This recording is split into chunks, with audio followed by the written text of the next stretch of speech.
loving environment. The environment, which includes our air, water, plants and animals, is essential for human life because it provides clean air, water, food, and shelter.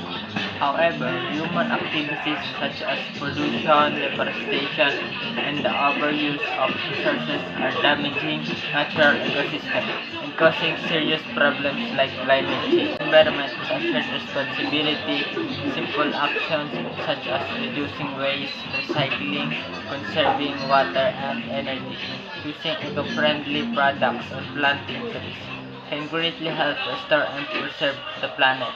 By practicing sustainability and working together, we can secure a healthier environment for our present and future.